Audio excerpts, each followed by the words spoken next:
भाइयों बहनों, आज मेरे साथ मंच पर उपस्थित श्री सुरेंद्र नागर जी, हमारे राज्यसभा के संसद सदस्य सुभाष बराला जी, कमल गुप्ता जी, बिशंबर वाल्मीकि जी, रणबीर सिंह गंगवा जी, श्री कुलदीप बिश्नोई जी, डॉक्टर वत्स साहब, राव नरवीर जी, स्वामी सुमेगानंद जी, डॉक्टर आशा खेदड़ जी, विनोद बयाना जी, श्री भव्य बिश्नोई जी, श्रीमती सावित्री जिंदल जी, छत्तरपाल जी, वेद नारंग जी, टेकराम कंडेला जी, गौतम सरदाना जी, अमरपाल जी, और आज जिनको जिताने की अपील करने के लिए मैं आया हूं, श्रीमान चौधरी रणजीत सिंह जी। रणजीत सिंह जी खड़े होइए, सभी लोग ताली बजाओ जरा रणजीत सिंह के लिए। और आज की इस विशाल जनसभा में आए हुए प्यारे भाइयों बहनों, माताओं और मेरे जिगर के टुकड़े जैसे युवा मित्रों, आप सभी को नमस्कार। भाइयों बहनों, आज जब मैं हिसार आया हूं तब सबसे पहले अग्रोहा धाम को प्रणाम कर कर मेरी बात की शुरुआत करना चाहता हूं। बम्बोरी माता मंदिर, काजला मंदिर, बाबा शीतलनाथ को भी प्रणाम करता हूं। महान स्वतंत्रता सेनानी लाला हुकमचंद जैन, मुनीर बेग, पंडित नेकीराम शर्मा, दादा गणेश लाल और लाला लजपत राय को भी याद कर कर मेरी बात की शुरुआत करना चाहता हूं। भाइयों बहनों, मैं हरियाणा की भूमि पर आया हूं तब हरियाणा की भूमि ये देश को 3 क्षेत्रों में सबसे बड़ा योगदान अगर किसी ने किया है तो हरियाणा ने किया है। एक तो देश की सीमाओं की सुरक्षा, आज हम निश्चिंत होकर अपने घर में सो रहे हैं, इसका कारण हरियाणा का जवान सीमा पर भारत माता की रक्षा के लिए तैनात है, इसलिए सो रहे हैं। दूसरा, हमारा किसान, एक जमाने में गेहूं अमेरिका से लाना पड़ता था, आज अन्न के क्षेत्र में हमारा देश स्वावलंबी हुआ। इसमें सबसे ज्यादा योगदान किसी का है तो हमारे किसान, और उसमें भी हरियाणा के किसान का है। और तीसरा, खेल कहीं पर भी खेला जाता हो, राष्ट्रीय हो अंतर्राष्ट्रीय हो, सबसे ज्यादा मेडल अगर किसी को मिलते हैं तो हरियाणा के धाकड़ खिलाड़ियों को मिलते हैं। धाकड़ खिलाड़ी, ये तीनों क्षेत्रों में हरियाणा ने देश को आगे बढ़ाने का काम किया है, और ये तीनों क्षेत्रों को एक एक एक कर कर कांग्रेस पार्टी ने खत्म करने का काम किया है। भाइयों बहनों, मैं आज आपको बताना चाहता हूं, कांग्रेस पार्टी ने अपने शासन के अंदर बोफोर्स का घोटाला किया, हेलीकॉप्टर का घोटाला किया, सेना के जवानों की गाड़ियों का घोटाला किया, हजारों करोड़ के घोटाले एक कांग्रेस पार्टी ने किए। किसानों के लिए भी फर्टिलाइजर का घोटाला, चावल का घोटाला, फूड के स्कैम का घोटाला, और खेलों में कॉमनवेल्थ गेम का घोटाला किया। ये तीनों क्षेत्र जो हरियाणा को आगे बढ़ाते हैं, तीनों क्षेत्रों में कांग्रेस पार्टी ने अपना घर भरने का काम किया है। जब मोदी जी ने आते ही सबसे पहले 1 रैंक 1 पेंशन का काम कर कर 1,20,000 करोड़ सेना के जवानों के अकाउंट में सीधा भेजने का काम नरेंद्र मोदी जी ने किया, और 20 लाख करोड़ का अनाज एमएसपी पर खरीदा। सबसे ज्यादा अनाज आजादी के बाद अगर एमएसपी पर किसी एक सरकार ने खरीदा है तो वो भारतीय जनता पार्टी की नरेंद्र मोदी सरकार ने। और हरियाणा में तो भाजपा सरकार ने भावांतर योजना से कोई क्रॉप नहीं छोड़ा जिसमें कोई फायदा किसान को न मिलता हो। और खेलों के बजट में मोदी जी ने 3 गुना बढ़ोतरी की, स्टेडियम बनाए, नए कोचेस लाए और खिलाड़ियों के मानदेय के अंदर भी बढ़ोतरी करने का ऐलान किया। और हरियाणा वालों सुन लो, 2036 में मोदी जी ओलंपिक भी यहां पर हमारे देश में लाने वाले हैं। मोदी जी ने तीनों क्षेत्र को आगे बढ़ाना का काम किया और कांग्रेस ने तीनों क्षेत्र को बर्बाद करने का काम। भाइयों बहनों, ये चुनाव जो हो रहा है इसमें 2 खेमे पड़े। एक खेमे में 12 लाख करोड़ का घपला, घोटाला, भ्रष्टाचार करने वाली कांग्रेस पार्टी है और दूसरे खेमे में 23 साल तक मुख्यमंत्री, प्रधानमंत्री रहकर भी जिस पर 25 पैसे का आरोप नहीं है, ऐसे हमारे नेता नरेंद्र मोदी है, नरेंद्र मोदी। एक और चांदी की चम्मच के साथ पैदा हुए राहुल बाबा है तो दूसरी ओर गरीब चाय बेचने वाले के घर में पैदा हुआ नरेंद्र मोदी है, नरेंद्र मोदी। एक और थोड़ी गर्मी बढ़ते ही थाईलैंड और बैंकॉक चले जाने वाले, छुट्टी पर चले जाने वाले राहुल बाबा है। भाइयों बहनों, मेरी बात याद रखना, मैं भी हूं, आप भी हो। 6 तारीख को, जैसे ही 4 को परिणाम समाप्त होगा, 6 तारीख को राहुल बाबा वैकेशन पर चले जाएंगे, वैकेशन पर चले जाएंगे। और दूसरी ओर 23 साल से एक दिन की भी छुट्टी लिए बगैर दीपावली के दिन भी सेना के जवानों के साथ मिठाई खाने वाला नरेंद्र मोदी है।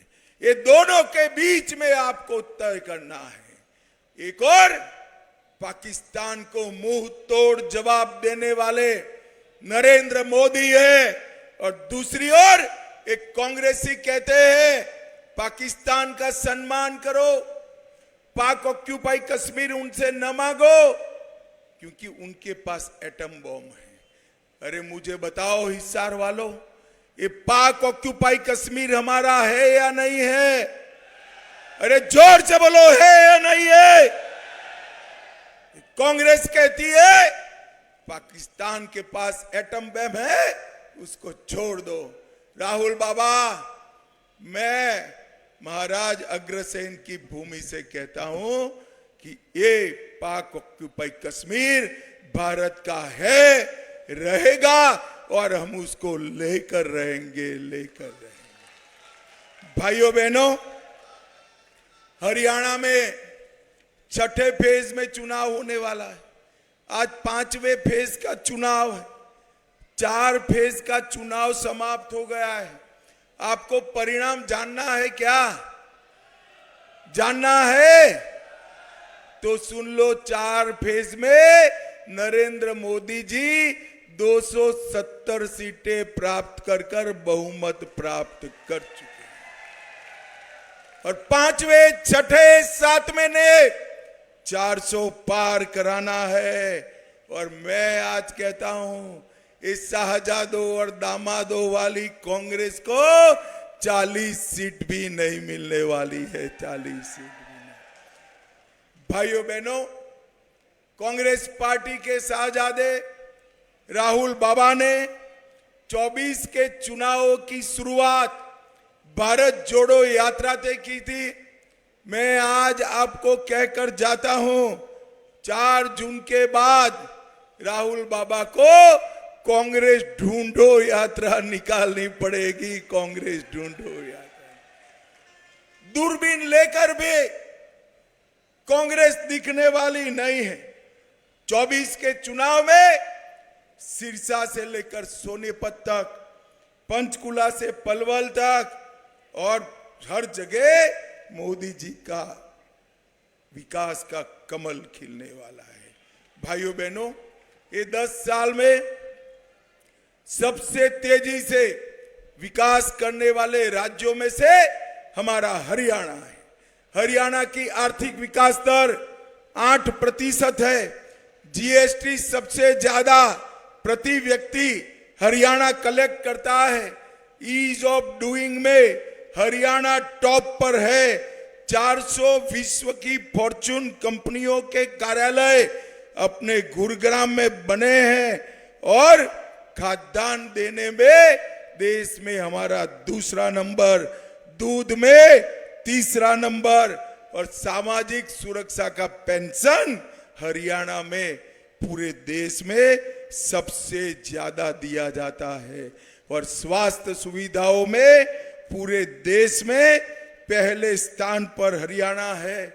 देश में जितनी गाड़ियां घूमती है, हर दूसरी गाड़ी हरियाणा से बनकर जाती है। जितने ट्रैक्टर है, हर दूसरा ट्रैक्टर हरियाणा से बनता है। और ये हुड्डा साहब, आपने क्या किया था? चिट्ठियां लिख लिखकर दामाद के दरबारी बने हुए थे आप। भाइयों बहनों, एक कांग्रेस का हाथ दिल्ली के जीजा के साथ है, और उनके शासन में पब्लिक, प्रदेश की जनता खाली हाथ थी।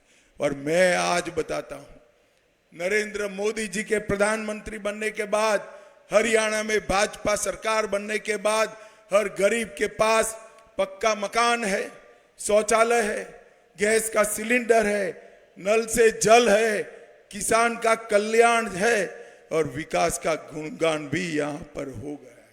भाइयों बहनों, दरबारी, दामाद और डीडल्स की ये सरकार थी, इसकी जगह लोक कल्याण की सरकार नरेंद्र मोदी जी लाए हैं। मुझे बताओ हिसार वालों, अयोध्या में राम मंदिर बनना चाहिए था या नहीं बनना चाहिए था? अरे जोर से बोलो जरा, बनना चाहिए था या नहीं बनना चाहिए था?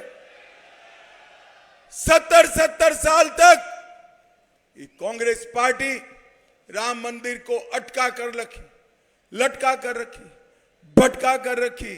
आपने मोदी जी को दूसरी बार प्रधानमंत्री बनाया, 5 ही साल में केस भी जीता, भूमि पूजन भी किया, और 24 जनवरी को प्राण प्रतिष्ठा कर कर जय श्री राम कर दिया।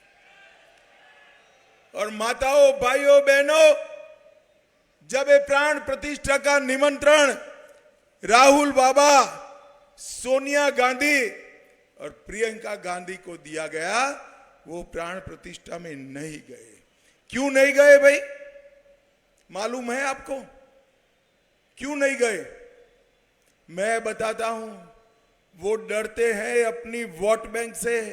और हिसार वालों, यहां बैठे हो ना, आप लोग उनकी वोट बैंक नहीं हो, उनकी वोट बैंक वो घुसपैठिए है, घुसपैठिए उनकी वोट बैंक है। उनके डर से राम महोत्सव में नहीं गए, और आज देश में सवाल खड़ा कर रहे हैं।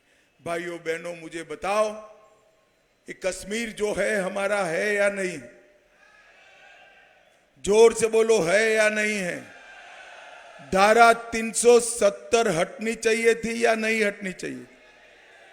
70 साल तक ये कांग्रेस पार्टी धारा 370 को संभाल कर बैठी, एक अनौरत संतान की तरह अपनी गोदी में खिलाती रही। मोदी जी आए और मोदी जी ने धारा 370 को 5 अगस्त 2019 को समाप्त कर दिया, और कश्मीर को हमेशा के लिए भारत का हिस्सा बना दिया। और नरेंद्र मोदी जी ने इस देश से आतंकवाद को समाप्त किया, नक्सलवाद को समाप्त किया है। एक जमाना था, सोनिया मनमोहन की सरकार थी, आए दिन पाकिस्तान से आलिया मालिया जमालिया आते थे, घुस जाते थे, बम धमाके करते थे, और मनमोहन सिंह जी कुछ नहीं बोलते थे। नरेंद्र मोदी की सरकार बनी, उरी और पुलवामा में हमला किया और इस 10 ही दिन में मोदी जी ने सर्जिकल स्ट्राइक और एयर स्ट्राइक कर पाकिस्तान के घर में घुसकर आतंकवादियों का सफाया करने का काम नरेंद्र मोदी जी ने किया। भाइयों बहनों, मोदी जी ने सभी को, पूरे देश को कोरोना का टीका लगाकर सुरक्षित किया। हिसार वालों, आप सभी को टीका लगा है या नहीं लगा है? जरा जोर से बोलो, लगा है या नहीं लगा है भाई? और ये राहुल बाबा उस वक्त मजाक करते थे कि मोदी टीका है मत लगाओ। और मैं आज देश की जनता को पूछना चाहता हूं, इनका मानकर टीका न लगाया होता तो आज देश कोरोना से सुरक्षित होता क्या? जोर से बोलिए, होता क्या? राहुल बाबा, कोरोना जैसी महामारी में आपने राजनीति करने का, ओछी राजनीति करने का काम किया है। भाइयों बहनों, मोदी जी ने दुनिया में भर में वैक्सीन पहुंचाया। आज दुनिया की फार्मेसी भारत बना हुआ है। भारत का नागरिक कोई भी युद्ध में फंसा हो, बाहर निकालने का काम नरेंद्र मोदी जी ने किया है। आज यूपीआई का डंका पूरे भारत में बज रहा है। चंद्रयान पहुंचाने का काम हमारे मोदी जी ने किया है।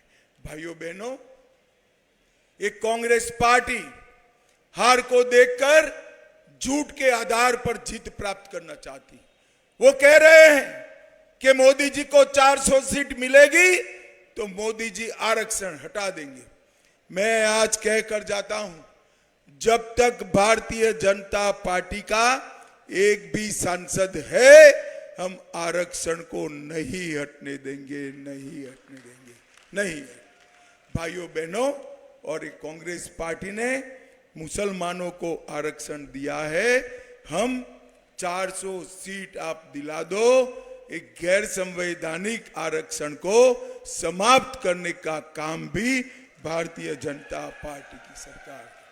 भाइयों बहनों, राहुल बाबा कहते हैं कि कांग्रेस की सरकार आएगी तो ट्रिपल तलाक वापिस ले आएगी। आपको ट्रिपल तलाक वापिस लाना है क्या? जरा माताएं बहनें बोले, लाना है क्या? भाइयों बहनों, पूरे हरियाणा के अंदर ढेर सारे विकास के काम मोदी जी ने करे हैं। एक ही लोकसभा में 1,56,000 घरों में पीने का पानी पहुंचाया, 29 सस्ती दवाइयों के केंद्र खोले, 50,000 शौचालय बनाया, 50,000 गैस का कनेक्शन दिया, 18 लाख लोगों को मुफ्त 5 किलो अनाज दिया, 350 किलोमीटर गांव की सड़क बनाई और 13 लाख लोगों को 5 लाख तक का स्वास्थ्य का पूरा खर्चा आज नरेंद्र मोदी जी उठा रहे हैं। नरेंद्र मोदी जी। भाइयों बहनों, आप रणजीत सिंह जी को जब जिताएंगे, इनके नाम के सामने कमल का निशान है, उस पर आपको बटन दबाना है। मगर मैं बताकर जाता हूं, रणजीत सिंह के नाम के सामने जो कमल का निशान दबाएंगे, वो वोट सीधा नरेंद्र मोदी को प्रधानमंत्री बनाने के काम में आने। भाइयों बहनों, मुझे बताओ, आने वाले दिनों में जब 25 तारीख को चुनाव होगा, कमल के निशान पर आप बटन दबाएंगे क्या? अरे जोर से बोलो, दबाएंगे? रणजीत सिंह जी को जिताएंगे? 400 पार कराएंगे? हरियाणा की सभी सीटें मोदी जी की झोली में डालेंगे? मोदी जी को तीसरी बार प्रधानमंत्री बनाएंगे? तो मेरे साथ दोनों हाथ उठाइए, उठाइए दोनों हाथ, विजय के संकल्प की मुट्ठी बींचे और प्रचंड आवाज से बोलिए, भारत माता की जय श्री राम, जय जय श्री राम।